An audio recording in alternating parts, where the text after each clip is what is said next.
Bye bye cet appart. C'est à cause de ça, le disjoncteur. Tout cramé. Bon, faites pas attention au bazar qui est ici, je vais vous expliquer ce qui s'est passé. En gros, on a eu un problème avec le disjoncteur. Et donc on nous a changé de chambre. Notre hôte Airbnb en fait louait 2 chambres. Et donc celle-ci, la deuxième, qui est un peu plus lumineuse. Je pense qu'après au niveau de la taille c'est pareil. Et on est au 2e étage. Donc au milieu des bananiers. Voilà.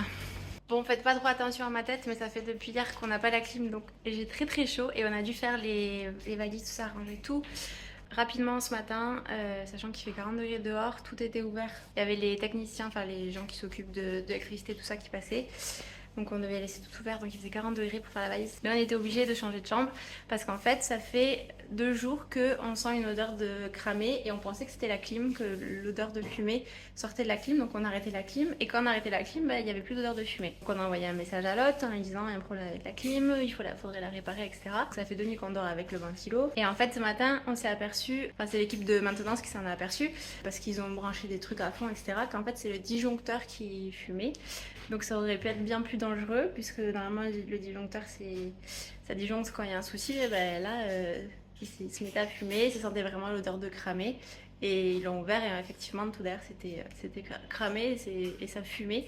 Donc on a été obligé de changer de chambre en express. Enfin en express, ça fait quand même depuis ce matin qu'on est dans les valises et en train d'attendre le verdict, est-ce qu'on peut changer de chambre, tout ça. Parce que notre hôte Airbnb est thaïlandaise mais elle n'est pas en Thaïlande, elle est en Suisse, donc sur le même fuseau horaire je crois que la France. Donc elle n'était pas encore réveillée et la réception en fait voulait attendre de savoir si elle était ok pour qu'ils nous mettent dans une autre chambre, dans l'autre chambre en fait qu'elle loue et qui est sensiblement pareil, un peu plus lumineuse peut-être. Sur ce, on va manger parce qu'il est 14h et on est en attente depuis ce matin donc on n'a pas pu manger.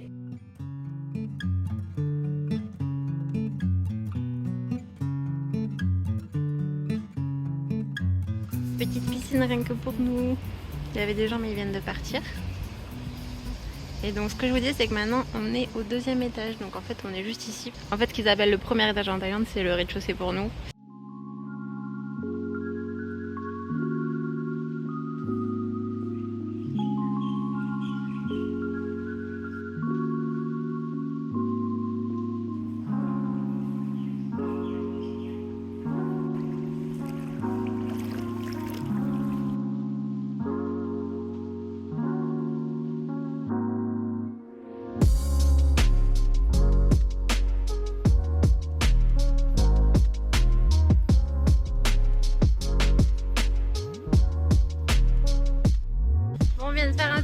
Marché de Cicada Market qui est juste derrière moi.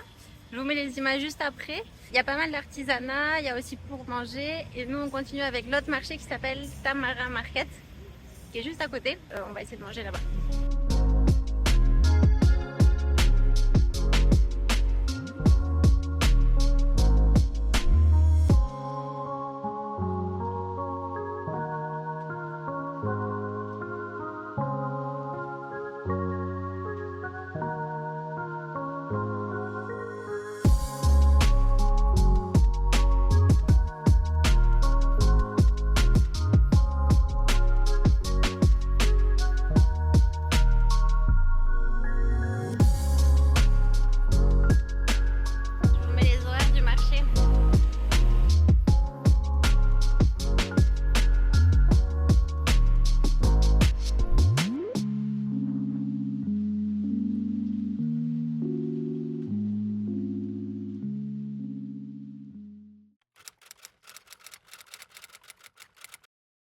J'ai l'impression que vous n'êtes pas droit.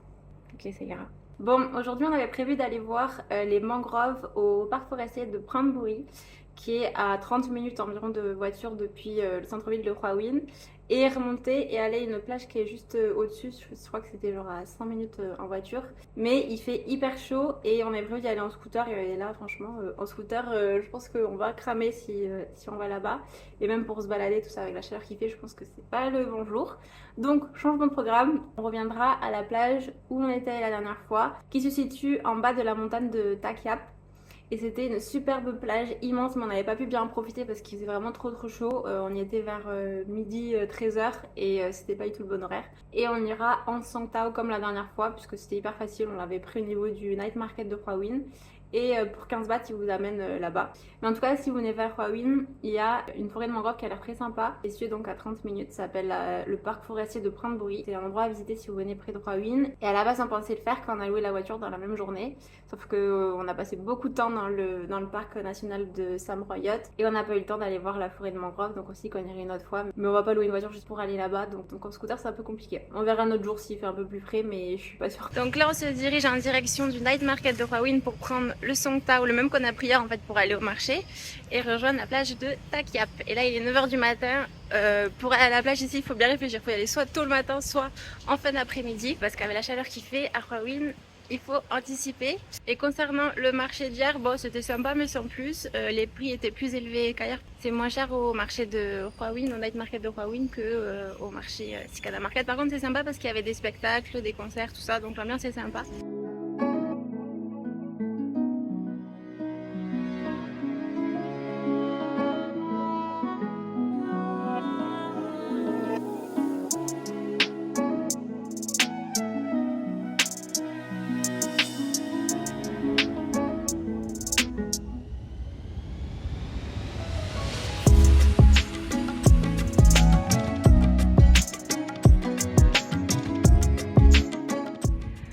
Le Songtao vient de nous déposer juste au bord de la route. Regardez-moi ces arbres comme ils sont immenses.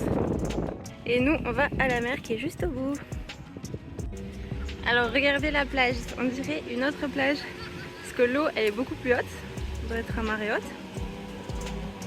Et elle paraît de suite beaucoup plus petite que celle où on est allé la dernière fois. C'est la même. Il y a même un cheval comme à l'autre plage.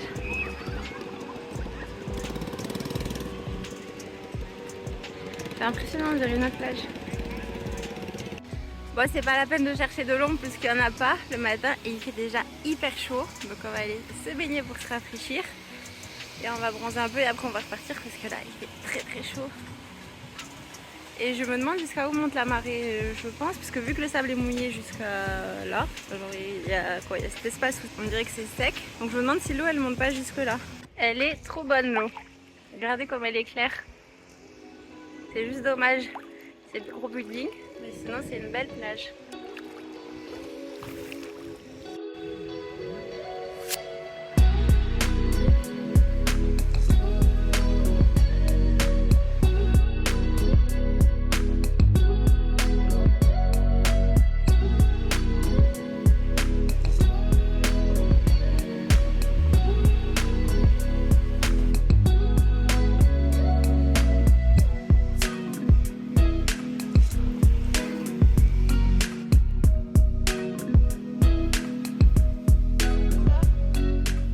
Bon, on est revenu au même bar que la dernière fois. On s'est pris une coco chacun.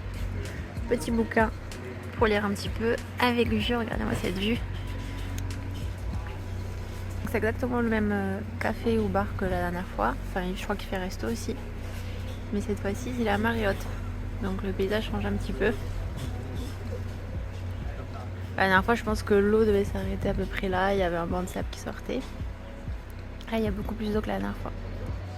Et ces cocos font partie des meilleurs cocos qu'on ait bu. La dernière fois, si on s'était régalé, on s'est dit est-ce que ça va être pareil cette fois? Bah oui, super bonnes ces cocos. Regardez là tous les singes en face. Vous les voyez? Bah c'est ceux-là qu'on a vu la dernière fois quand on est monté sur la...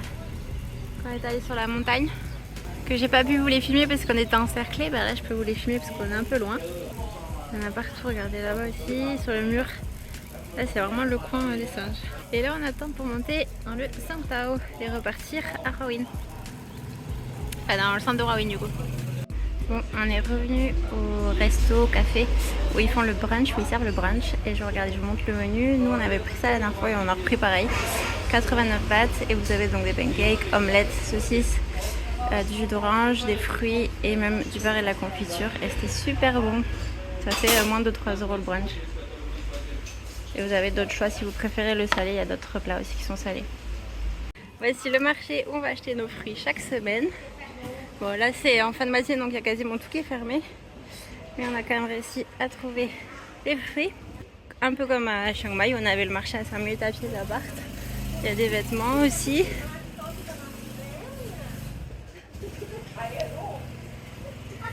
Voilà, il faut y aller le matin si vous voulez tous les stands ouverts. Ça c'est des petites oranges, des mangues. Je me suis pris aussi un petit bubble tea, ça s'appelle Taiwan Milk Tea, avec des perles de tapioca au fond. Et ça je le prends devant le marché. Je vous montre un petit peu les alentours de la résidence. Là en fait c'est la grande route et nous on prend comme un raccourci qui est juste derrière pour éviter de longer la grande route.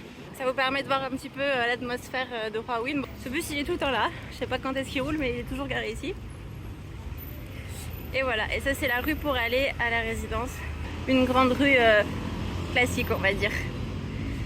Et il y a quelques restos autour mais il n'y a pas non plus autant de choix comme ce qu'on avait à Chiang Mai. Voilà, c'est différent en tout cas de Chiang Mai, ce que je peux vous dire. On a l'impression en tout cas qu'il y a beaucoup d'expats et de retraités occidentaux. On en croise beaucoup. Donc voilà le condo où on est. Ça s'appelle Ban Klang Hua Hin. Je vais vous montrer un petit peu l'entrée. Il y a toujours un gardien. Et voici le condo. L'entrée est sympa. Là il y a la piscine qui est ici. Et nous avant on était donc au 5e. Et on a changé pour être au 2e étage. Voilà, donc première piscine ici, deuxième piscine tout au fond. Ça c'est le parking. On s'était garé là quand on avait loué la voiture. Là-bas il y a l'accueil. Et nous on rentre par ici.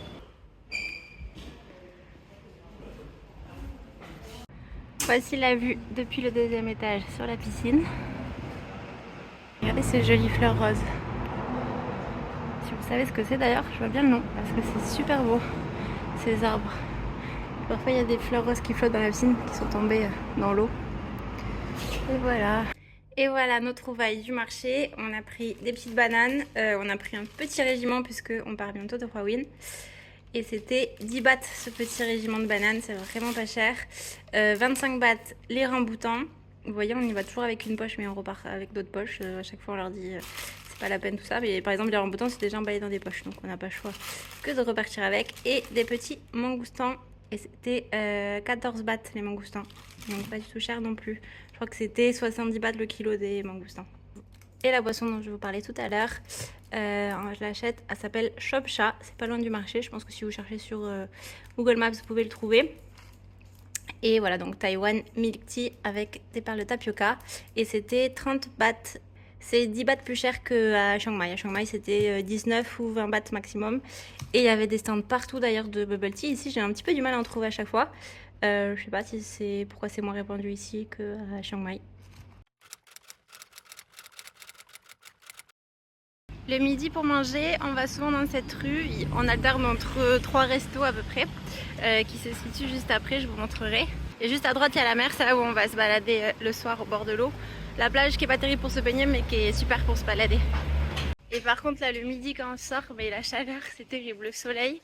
J'ai mis de la crème avant de sortir pour pas prendre un coup de soleil. Mais là le midi quand on sort, température ressentie entre 40 et 43 degrés. Ça tape fort. Donc là c'est le chemin pour rejoindre la plage que vous voyez au bout. Vous voyez la mer hein. Donc ça c'est un des restos où on va souvent. Alors c'est plutôt une espèce de boulangerie où on prend un sandwich. Il y a aussi des croissants, ça qui sont super bons et c'est pas très cher. Donc là si vous venez à Hua Hin, je vous recommande ici. Et si la nourriture occidentale vous manque parce que c'est pas des plats thaïlandais. Donc ça c'est le premier resto où on va souvent. Ça s'appelle Chachil et à chaque fois on prend ce club sandwich qui est à 45 bahts avec un croissant, je crois que c'est le même prix, un petit jus et voilà.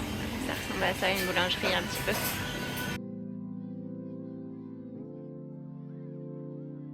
Et ensuite on continue un petit peu et il y a 2 autres restos où on va souvent. Ensuite il y a ce resto où c'est des plats à la vapeur. Je vous ai déjà montré, voilà c'est ce genre de plat.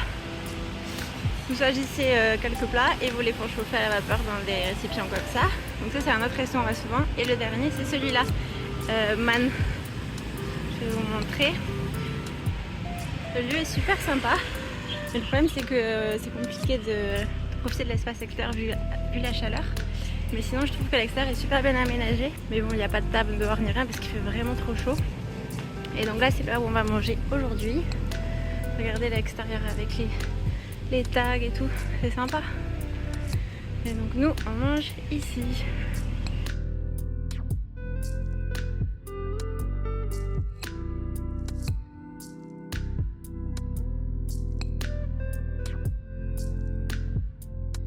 Et voici la plage qui est littéralement à 10 minutes à pied de l'appart. Cette grande plage. Super calme, super apaisante je trouve pour se balader.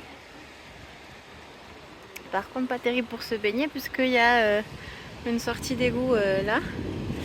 Donc c'est pas idéal pour se baigner. Donc on va plutôt à l'autre qui est un petit peu plus loin, à environ 20 minutes de marche pour se baigner. Mais par contre celle-là pour se balader, surtout en fin de journée, c'est hyper agréable.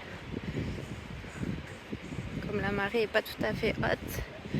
Comme la marée elle est entre basse et haute, là il y a quand même pas mal de place sur la plage.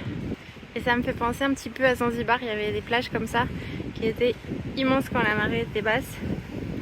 Avec de petits restos, des palmiers de sur le côté. Et ensuite quand la marée monte, et ben ça arrive, vous voyez là le sable qui est blanc, ça arrive à peu près jusque là.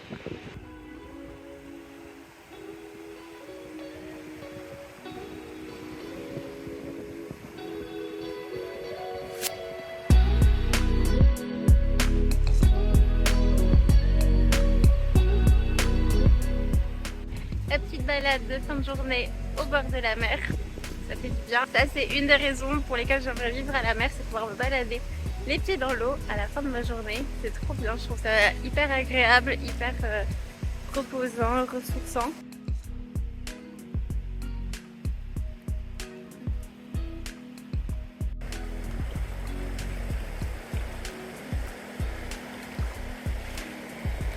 Et c'est aussi l'une des raisons pour lesquelles on a voulu venir à Hua Hin, c'est d'être près de la mer. Même si c'est pas les plus belles plages de Thaïlande, parce que bon, vraiment il y a du haut niveau sur les îles les plus connues, sur les îles d'Andaman, sur les îles côté Koh Samui, Koh Phangan. Il y a des plages qui sont magnifiques, il y a de l'eau turquoise à souhait. Donc à Hua Hin c'est peut-être pas les plus belles plages, mais c'est déjà de très belles plages.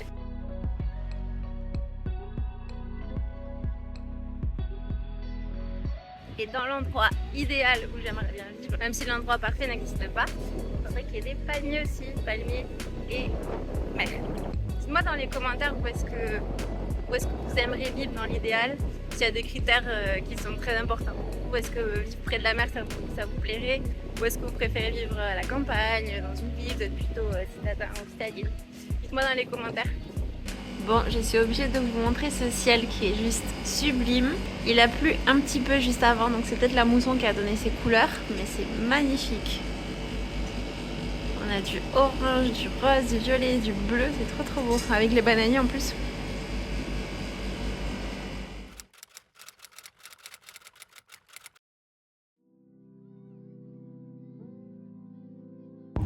Bon ça y est, on est dans le minibus en direction de Bangkok et on en a pour 4-5 heures normalement.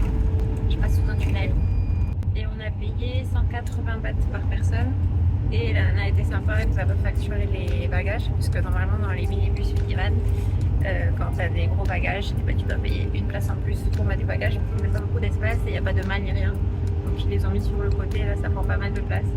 Donc retour à Bangkok, j'espère qu'il fera un petit peu moins chaud. On a vu des articles qui disaient que la température était arrivée à 54 en température ressentie. C'est énorme. Le gouvernement avait dit aux gens de rester à l'intérieur, de ne pas sortir parce que c'était hyper dangereux. Donc j'espère que ça va baisser. C'était il y a une semaine qu'on a vu cet article.